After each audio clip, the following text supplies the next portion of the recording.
ఆరోగ్యానికి అడ్రస్ మారింది. Out fit ధరిస్తున్నారా మరి? పూర్తి వివరాలకు చదవండి రేపటి సాక్షి దినపత్రిక. రష్యా ఆర్మీ చెరలో 8 నెలల క్రితం చిక్కుకున్న తెలంగాణలోని నారాయణపేట జిల్లాకు చెందిన సోఫియాన్ అనే యువకుడు ఎట్టకేలకు క్షేమంగా హైదరాబాద్ చేరుకున్నాడు. ముంబైకి చెందిన ఒక ఏజెంట్ చేతిలో మోసపోయి సోఫియాన్ రష్యా వెళ్లాడు. రష్యాలో సెక్యూరిటీ గార్డ్ ఉద్యోగం ఇప్పిస్తామని చెప్పి డబ్బులు తీసుకుని 9 మంది యువకులని అక్కడికి పంపించారు. అయితే రష్యాకు వెళ్లిన తర్వాత ఆయుధాలతో ట్రైనింగ్ ఇచ్చి యుక్రెయిన్ బార్డర్లో గస్తీకి నియమించింది ఆర్మీ. తాము రష్యాలో చిక్కుకున్నామని సోఫియాన్ 6 నెలల క్రితం వీడియో రిలీజ్ చేయగా అతన్ని ఇండియాకు తిరిగి రప్పించేందుకు కుటుంబ సభ్యులు ఎన్నో విధాలుగా ప్రయత్నించారు. ఎట్టకేలకు కేంద్ర ప్రభుత్వ చొరవతో సోఫియాన్ ఇండియా చేరడంతో తల్లిదండ్రులు, కుటుంబ సభ్యులు కన్నీటి పర్యంతమయ్యారు. హైదరాబాద్కు చెందిన మరో యువకుడు అఫ్రిది రష్యా యుక్రెయిన్ యుద్ధంలో ప్రాణాలు కోల్పోవడంతో సోఫియాన్ కుటుంబం కూడా 6 నెలలుగా ఆందోళనలో ఉంది. అయితే సోఫియాన్ క్షేమంగా హైదరాబాద్ చేరుకోవడంతో తమ కుమారుడిని తిరిగి భారత్కు తీసుకొచ్చిన ప్రభుత్వానికి కృతజ్ఞతలు తెలియజేశారు.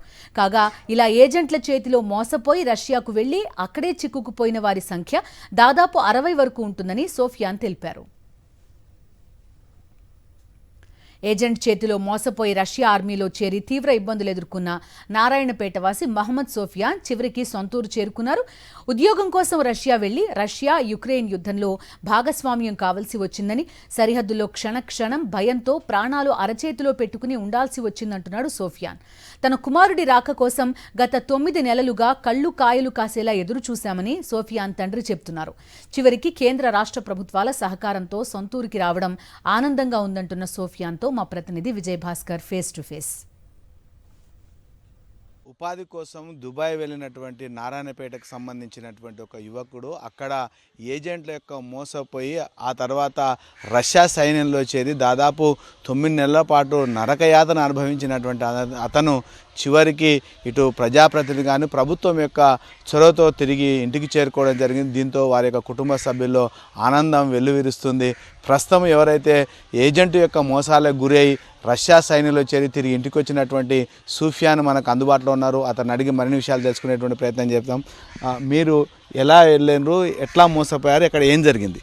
मैं सही सलामत मेरे घर पे आ गया और हम लोग दुबई से गए थे. दुबई में एक वीडियो देखे थे, बाबा ब्लॉग्स का वीडियो देखे थे एजेंट का. उसने कहा था सिक्योरिटी हेल्पर जॉब है बोल के कहा था. वहाँ पे रशिया जाने के बाद ऐसा कुछ भी नहीं था, पूरा आर्मी में जॉब था. आर्मी में लगा दिया हम लोग को, मतलब पूरा वहाँ पे सिग्नेचर करने के बाद एक पॉलीगॉन में लेके गए थे, मतलब ट्रेनिंग सेंटर में. वहाँ पे भी ट्रेनिंग किए और करते करते ऐसे स्टेप बाय हम लोग यूक्रेन बॉर्डर में थे. यूक्रेन बॉर्डर में वहाँ पे क्या है, पूरा जंगल एरिया है, मतलब कभी भी बम्स आ सकते, कभी भी मिसाइल है कि हम लोग के ऊपर गिर सकते. बहुत डेंजर जोन में थे. मोदी पकड़ने का नया था ना, वो लोगों क्या ट्रेनिंग दिया, वो कैसा गया, उसका क्या काम करते थे तुम? हम लोग को वेपन का भी ट्रेनिंग दिया और खड्डे विड्डे उसका भी ट्रेनिंग दिया, मतलब सुरंग कैसा बनाना, कैसे कैसे आगे बढ़ना उसका भी ट्रेनिंग दिया. और बंकर्स भी बनाना, मतलब घर बनाना, उसके लिए भी ट्रेनिंग दिए, वो भी बना दिए हम लोग. बहुत कुछ ट्रेनिंग था, बहुत डेंजर था. हर ट्रेनिंग में लाइट लिए तो हम लोग को पनिशमेंट भी मिलता था और बाजू से गोलियां भी मारते थे हम लोग को. पूरा डेंजर, बहुत मुश्किल वक्त हम लोग गुजर के आए.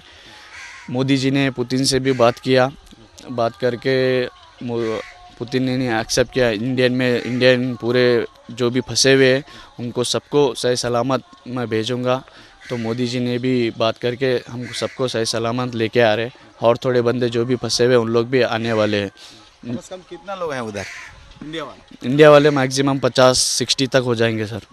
और पठान भाई जो है उन्होंने भी आर्मी में 8 महीने उसे किए थे. उन्होंने भी बहुत हमारे लिए लेटर्स वगैरह भी डाले. उनके कमांडर से भी बात किए, थोड़ा बहुत बात अच्छा करते उनके कमांडर. उन लोग भी बात करके लेटर्स वगैरह डाले, कुछ भी टेंशन मत लो. हमारे घर वालों को भी समझाए, कुछ भी टेंशन मत लो. घर वालों से भी बात किए, उनका भी बहुत बहुत शुक्रिया. वो एजेंट वाला है ना दुबई में, उन क्या कितना पैसा कुछ लिए तुम्हारे पास, क्या कैसा करे आपको? जी, हम लोग को रशिया जाने के लिए 3 लाख रुपए लिया था. वो पूरा पेमेंट किए थे हम लोग. वहाँ पे जाने के बाद महीना आपका 3 महीना ट्रेनिंग का 40-40 हज़ार रुपये मिलेगा. बाद में आपका सैलरी 1 लाख रुपए तक हो जाएगा बोल के कहा था. अब कितना सैलरी है वहाँ पर? वहाँ पे 1,50,000 तक मिलता था. फिर खर्चा विर्चा होने के बाद भी हम लोग बेचते थे 1 लाख 1,20,000 वैसा बेचते थे। तो ये इंडिया आया ना, आपको कैसा समझ रहा है? इंडिया आया, अभी बहुत खुश हूँ। मेरे घर वालों से भी मिला, भाइयों बहनों से भी मिला, दोस्तों से भी मिला, बहुत खुश हूँ। और मीडिया का भी बहुत बहुत थैंक यू। ఫాదర్ కూడా ఉన్నాడు, అనేక రోజులుగా ఇటు ప్రభుత్వం దృష్టికి కానీ ప్రజాప్రతినిధి దృష్టికి తీసుకున్నటువంటి అన్నారు. మీకు కుమారుడు తిరిగి 8-9 నెలల తర్వాత ఇంటికి రావడం పట్ల మీరు ఎట్లా ఏమనుకుంటున్నారు? బాగా బాగా అనిపిస్తుంది. మా కొడుకు మా ఇంటికి వచ్చి చాలా చాలా థ్యాంక్ యూ. మోదీ గవర్నమెంట్ కానీ రేవంత్ రెడ్డి సార్ కానీ అందరు ఇది చేసి మా కొడుకుని ఇట్లా తెప్పించండి అని పెట్టి చాలా థ్యాంక్ యూ. అక్కడ ఇబ్బంది పడుతున్నాడు, మీకు ఏమనిపించింది, ఎట్లా ఉండే? చాలా టెన్షన్ ఉండే మాకైతే. నిద్ర లేకుండా ఏం లేకుండా 9 నెలలు అవుతుండే మనకు. ఎప్పుడు వస్తాడు ఎదురు చూస్తున్నాం. రంజాన్ నుంచి ఎదురు చూస్తున్నాం, ఇప్పుడు వచ్చిండు.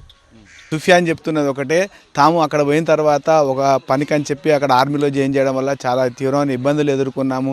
కానీ ప్రభుత్వము తమ కుటుంబ సభ్యులు యొక్క విషయాన్ని తెలియజేయడంతో తిరిగి సురక్షితంగా ఇంటికి చేరుకున్నందుకు ఆనందంగా ఉందని చెప్తుండేటువంటి ఆయన ఎవరు కూడా ఏజెంట్లను నమ్మి మోసపోవద్దనేటువంటి సూచన మాత్రం చేస్తున్నారు. కెమెరామెన్ అరవింద్తో విజయభాస్కర్, సాక్షి న్యూస్, నారాయణపేట నుంచి.